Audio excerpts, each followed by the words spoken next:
তিন চাকার প্লেন আসছে, তার জন্য আমি অপেক্ষা করছি। এবার এদিকে এসে দেখি জ্যান্ত শিব শুয়ে আছে। তো এরই মাঝে বাস কন্ডাক্টরকে সরিয়ে আমি একটু কন্ডাক্টরি করলাম। तो चलिए शुरू करते हैं।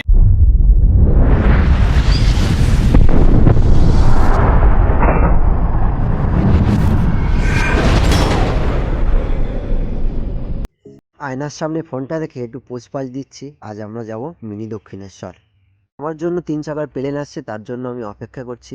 এই হলো তিন চাকা প্লেনের পাইলট। তো আমাদের এখন নিয়ে যাবে বাস স্ট্যান্ডে। তো বাস স্ট্যান্ডে চলে এসেছি। এখন আমরা বাসের জন্য অপেক্ষা করব। দেখা যাক বাস কখন আসে।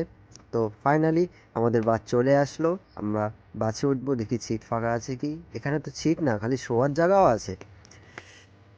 তো বাসে উঠে আমরা জানলা দিয়ে ফোনের ক্যামেরা অন করতেই দেখতে পেলাম সামনে একটা ওই যে 5 স্টার হোটেল দেখতে পাচ্ছেন আপনারা বন্ধুরা। তো দেখতে পেয়েছেন 5 স্টার হোটেল। তো বাসে উঠে ছাদের ডিজাইনটা খুব সুন্দর ছিল বাসের। তো ছাদ সহ আমার মুখের ফেসটাও একসাথে ভিডিও করে নিলাম। তো বন্ধুরা, তো দেখতে দেখতে আমরা হেলেঞ্চা পর্যন্ত পৌঁছে গেলাম। তো আমরা এখন আছি হেলেঞ্চা। তো এখান থেকেই আর বেশি দূর না, তারপরে আমরা চলে আসবো মিনি দক্ষিণেশ্বর। তো বাস এখন প্লেনের গতিতে চলছে। তো বেশি সময় লাগবে না আমাদের যেতে, খুব তাড়াতাড়ি পৌঁছে যাব। ক্যামেরাম্যানের সাথে একটু ভিডিও করলাম। তো ক্যামেরাম্যান দেখুন, ক্যামেরা দেখে আবার খুব ভাব মারছে। তো আবার লজ্জায় ওইদিকে তাকিয়ে পড়লো। তো আমার তো লজ্জা নেই, আমি নির্লজ্জ। আমি তাকিয়ে আছি ক্যামেরার দিকে। তো বাইরের প্রকৃতিটাও দেখো। এরই মাঝে বাস কন্ডাক্টরকে সরিয়ে আমি একটু কন্ডাক্টরি করলাম।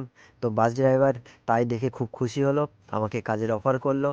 কিন্তু আমি কাজের অফারটা নিতে পারলাম না, কারণ আমার বাড়িতে তিন চাকার প্লেন আছে। সেই প্লেনে আমাকে রিয়াদ করতে হয়। কথা বাড়িয়ে লাভ নেই, এখনই লেবে যাব।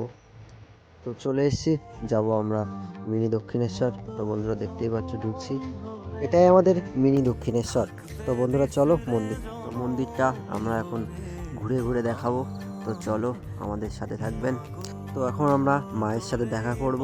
তো তোমাদেরকেও দেখা করিয়ে দেবো। তো চলো বন্ধুরা, তো দেখতেই পাচ্ছেন মন্দিরে আমরা চলে এসেছি। তো ওই যে বাচ্চাটা দেখতে পাচ্ছেন, বাচ্চাটা আবার ক্যামেরা অন করেছে বলে আনন্দ করছে। তো মার সাথে দেখা হয়ে গেল। এবার এদিকে এসে দেখি জ্যান্ত শিব শুয়ে আছে। তো এখন যাব জ্যান্ত শিবের পাশে গিয়ে ছবি তুলবো। তো জ্যান্ত শিবকে ডাকছি, উঠছে না, কি করা যাবে। পাশে একটা শিব মন্দির ছিল, সেখানে গেলাম, ভোলে বাবার সাথে দেখা করলাম। করে এখন যাব আমরা পিছন দিক থেকে একটা গেট আছে, তো সেই দিক দিয়ে তোমাদেরকে দেখাবো। তো চলো বন্ধুরা, সেদিকে যাওয়া যাক। তো দেখতেই পাচ্ছ এটাই হলো পিছন দিকের গেট। তো সামনের দিক থেকে মাকে তো দেখতে পারলাম না, পিছন দিক থেকে দেখতে পারি কি। তো চলো দেখি, এখানেও লোকজন দাঁড়িয়ে আছে, দেখা যাবে। দেখি তার ফাঁকা দিয়ে দেখি আর কি করা যাবে। তো এখানে দেখছি ব্রাহ্মণ কাকে আবার একটা বাচ্চা ছেলেকে খাওয়াচ্ছে, মনে হয় অন্নপ্রাশন ছিল। তো আশা করি ভিডিওটা সবার ভালো লেগেছে। বন্ধুরা সাপোর্ট করবেন, যাতে করে আপনাদের সামনে নতুন নতুন ভিডিও আমি बाय बाय আনতে পারি। टाटा।